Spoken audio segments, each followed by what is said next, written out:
தனுசு ராசி நேர்களுக்கு மே மாதம் 2025 எப்படி இருக்கும் பாருங்கள். தசமயம் சனி பகவான் 4வது பாவத்திலும், ராசியாதிபதி கிரகம் குரு பகவான் 6வது பாவத்தில் இருக்கிறார். கோபம் அதிகமாக வருகிறது.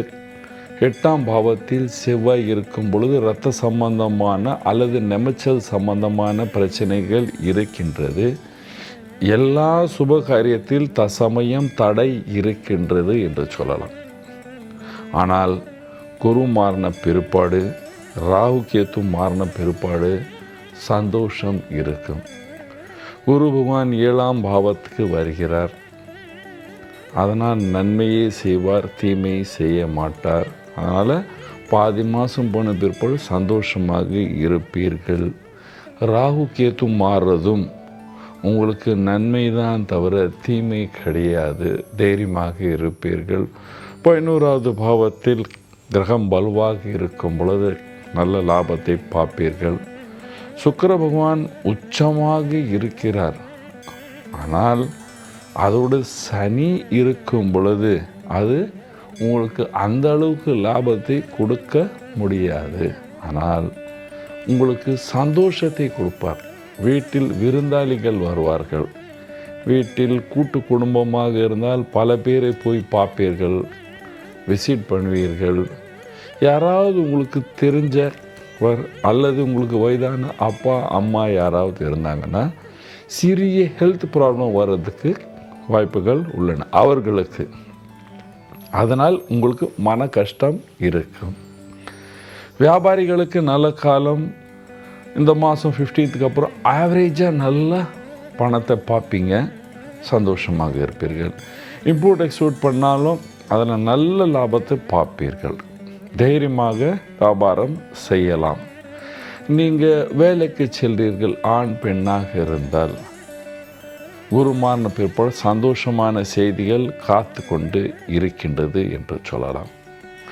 நீங்கள் அரசியலில் இருக்கீங்க, கண்டிப்பாக நல்ல போஸ்ட் வரப்போகுது என்று சொல்லலாம்.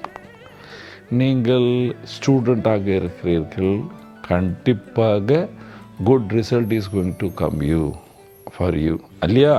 நல்ல ரிசல்ட் உங்களுக்காக காத்து கொண்டு இருக்கிறது என்று சொல்லலாம். நீங்கள் விவசாயியாக இருக்கீங்க, நல்ல லாபத்தை பார்ப்பீங்க. வீட்டில் இருக்கிற எல்லா பெண்களுக்கு வயது கம்மியாக இருந்தாலும் சரி, வயது அதிகமாக இருந்தாலும் சரி, வயதானவர்கள் வீட்டில் இருந்தாலும் கோபம் செய்யாதீர்கள். இந்த மாதம் கோபம் அதிகமாக வருகிறது. உணவில் ரொம்ப அதிகமாக பூண்டை சேர்க்காதீர்கள். ஹீட் இஞ்சியை அதிகமாக சேர்க்காதீர்கள். அல்லது வயிற்று சம்பந்தமான பிரச்சனை இந்த மாதம் உங்களுக்கு இருக்குது. ஏன்னா சூடு நேரம், ஆகாயத்தில் சூரியன் உச்சன். அந்த நேரத்தில் பூண்டும் இஞ்சியும் அதிகமாக சாப்பிடும் பொழுது, மிளகா அதிகமாக சாப்பிடும் பொழுது வயிற்று சம்பந்தமான பிரச்சனை வர்றதுக்கு வாய்ப்புகள் உள்ளன. இதே மாதிரி நீங்கள் ட்ராவல் பண்ணுறீங்கன்னா உங்கள் கூட ரிஸ்க்கு ரொம்ப எடுத்துகிட்டு போகாதீங்க. நம்ம நகை நெட்டெல்லாம் போட்டு போகிறது, பந்தா காட்டுறது, இதெல்லாம் இந்த மாதம் செய்தீங்கன்னா ஏதாவது லாஸ் ஆகிறதுக்கு வாய்ப்புகள் உள்ளன. என்ன பரிகாரம் செய்யணும் பாருங்கள். பரிகாரம் என்று சொல்லும் பொழுது இந்த மாதத்தில் நீங்கள் செய்ய வேண்டிய முதல் பரிகாரமாக பகவான் குருவை பிரார்த்தனை செய்ய வேண்டும். நவகிரக கோயில் சென்று குரு பகவானுக்கு ஒரு விளக்கை ஏற்றிட்டு வர வேண்டும். அல்லது ஸ்வீட் பூந்தி பிரசாதம் வியாழக்கிழமை ஏழைகளுக்கு கொடுக்கணும். அப்புறம் கோயிலில் கொடுத்துட்டு பல பேருக்கு டிஸ்ட்ரிபியூட் பண்ணுங்கள். உங்கள் சக்தி எவ்வளோ இருக்கோ அவ்வளோ பிரசாதம் கொடுங்க. வீட்டுக்கும் எடுத்துகிட்டு வாங்க, நீங்களும் சாப்பிடுங்க. அதுக்கப்புறம் நீங்கள் எந்த ஏரியாவில் இருக்கீங்க அங்கே பசு இருந்தால் பசுவுக்கு கீரையோ வாழைப்பழமோ வாங்கி கொடுங்க. அதுக்கப்புறம் சனி பகவான் 4வது பாதம், இது கண்டிப்பாக வியாபாரிகள் செய்ய வேண்டும் என்று சொல்லுவேன். சனிக்கிழமை அரச மரமோ அல்லது ஆஞ்சநேயர் கோயில்லையே ஒரு தீபம் ஏற்றிட்டு ஆஞ்சநேயர் கோயில் தான் ஆஞ்சநேயரை சுற்றிட்டு வாங்க, அல்லது அரச மரத்தை சுற்றிட்டு வாங்க.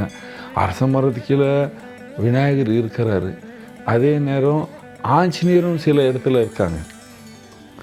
அந்த மாதிரி இருந்தால் ரொம்ப விசேஷம். அங்கே ஒரு தீபம் ஏற்றி சுற்றிட்டு வந்தீங்க, உங்களுக்கு இருக்கிற பிரச்சனை குறைஞ்சி நீங்கள் எல்லோரும் சந்தோஷமாக சுகமாக வாழ்வீர்கள். நன்றி, வணக்கம். இது போன்ற ஆன்மீக வீடியோக்களை தொடர்ந்து பார்க்க கடவுள் டிவி யூடியூப் சேனலை சப்ஸ்கிரைப் பண்ணுங்க.